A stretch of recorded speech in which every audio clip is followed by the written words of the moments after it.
大家好，我今日就想同大家分享我啱啱去日本旅行買咗嘅嘢啦。因為我真係買咗好多嘢咧，所以我而家俾你睇嘅全部都係護膚啊，同埋化妝品啊嗰種嘅 product 啦。我知我平時都唔係成日整廣東話嘅 video， 但係我覺得即係因為好多香港人成日都去日本旅行啦，咁所以其實拍翻個廣東話嘅 video 都好應該嘅。咁我知道好多人咧去日本咧都會有晒成個攻略啊，即係有晒 list， 即係寫低晒自己想買咩啦。咁我咧就亂嚟嘅，我係去到見到我覺得中意買我就買啦。咁所以呢堆 product 可能會有啲亂，但係我都會逐樣解釋啦。第一樣我想同大家分享嘅嘢咧就係呢個叫做 Cecil Maya 嘅 hair remover 啦。咁我喺香港已經見過好多唔同嘅脫毛膏啊，即係 Veet 嘅牌子嘅我都試過啦。但係我唯一一樣好唔中意嘅咧，就係我係要搽咗，跟住等8分鐘啊，然後又好臭啊，咁所以我就覺得好唔方便，咁我就少用咗啦。但係呢一個咧就係等1至3分鐘就已經得噶啦。咁 basically 你就搽咗呢個 cream 喺隻腳度啦，跟住等1至3分鐘，跟住再攞嘢刮咗佢落嚟啊，或者用廁紙抹咗佢啊，咁你啲腳毛就會即係脫咗噶啦，係真係甩咗出嚟噶啦。咁我覺得俾啲平時唔係好中意用剃毛刀嘅人咧，我覺得好好用咯，即係好方便啦，同埋唔會好臭咯，同埋亦都唔會算係太貴啦。所以我覺得即係如果下次去日本嘅話，我覺得好值得買，因為香港都冇啲類似咁樣嘅 product。跟住咧，我就想介紹呢個 Q10 Eye-Zone Mask 啦。咁就係日本都幾出名嘅牌子，叫做 Cozy， 我唔識讀。咁佢係同一個 sheet mask 差唔多啦，但係淨係搽喺即係擺喺眼嗰個位啦。咁我覺得佢最特別嘅地方咧，就係佢唔係好似平時喺莎莎會買到嗰啲一 pack pack 啊咁樣，即係都唔係幾方便可以帶出街啦。但係呢一個咧係同濕紙巾嘅包裝一樣咯，即係你就咁開咗佢之後，跟住掹一條出嚟，跟住擺喺隻眼度已經搞掂咯。我就搭飛機嘅時候用啦，因為真係好方便啦。同埋搭飛機都比較乾啦，咁所以如果係成日去旅行嘅人咧，我覺得買呢個係好值得咯。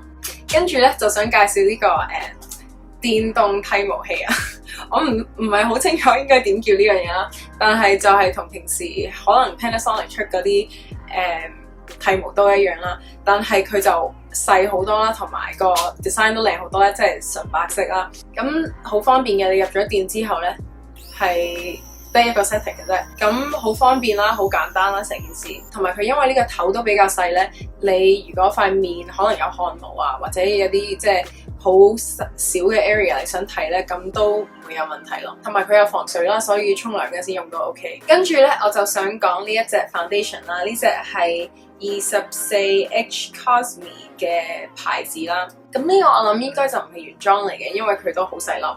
呢兩個嘅遮瑕度係唔同噶啦，但係佢一模一樣嘅色嘅。咁呢一個就比較似啲香港買到嘅 Tinted Moisturizer 啦。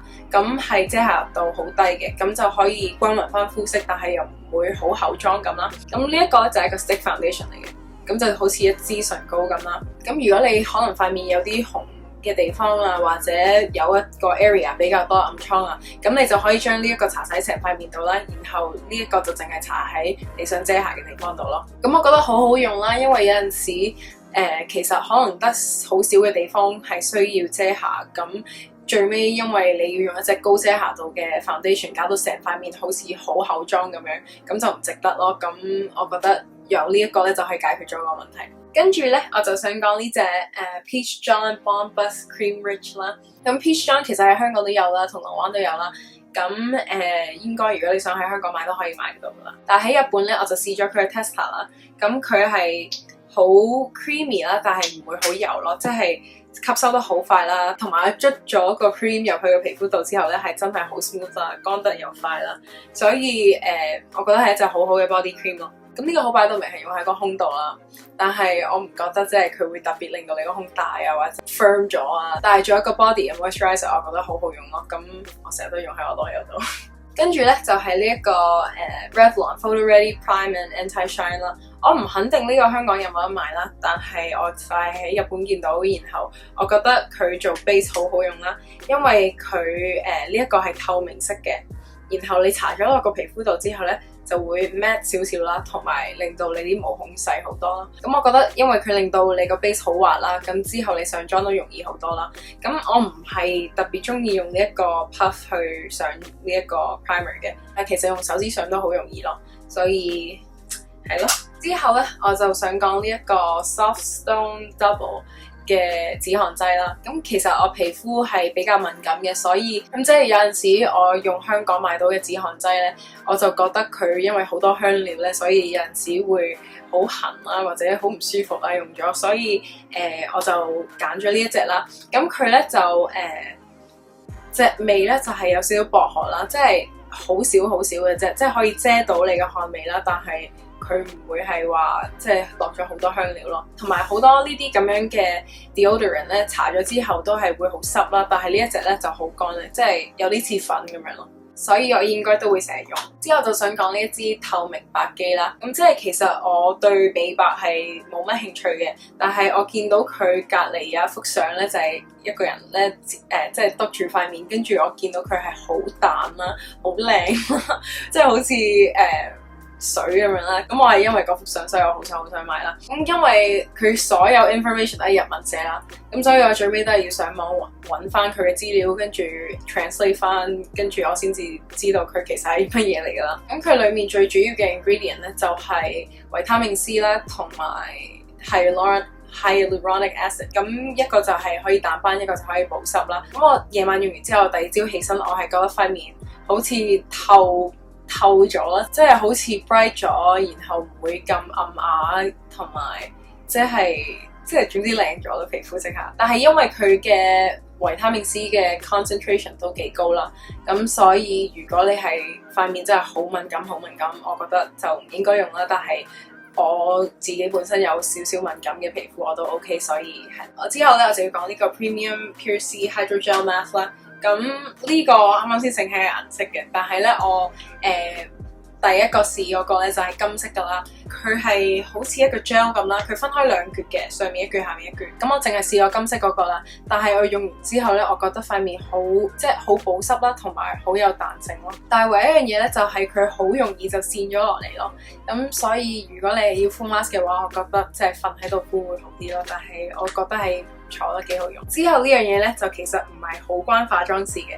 但係我就去咗東京迪士尼啦，咁我成日見啲人成日即係化妝嘅時候啊，或者洗面咧就中意用嗰啲即係有蝴蝶啊，即係韓國買嗰啲 headband 愛嚟整住啲頭髮啦。我本身就有買咗一對咧，就係 Etude House 買嘅貓耳仔啦，但係俾人偷咗啦，咁所以我就喺迪士尼見到呢對好得意，所以我就決定買。咁我都係會好似我之前咁用，就係用嚟洗面嘅時候戴咯。呢個應該係最尾嗰樣啦，呢一個就係叫做 Refined Cobalt Eyelash 啦。咁呢個 basically 係愛嚟令到你嘅眼眉毛同埋眼睫毛生得快啲啊、濃密啲嘅 serum 啦。咁佢應該係2-3個星期先至見效嘅，所以我就用咗2-3晚，所以我仲未見到一個好大嘅 difference 啦。咁如果你 follow 我 Snapchat 嘅話，我會 update 翻你咯。但係係咯，我好似就係買咗咁多。咁希望大家中意呢個 video 啦。咁如果你想睇多啲廣東話嘅 video，希望你可以同你嘅 friend share 呢個 video 或者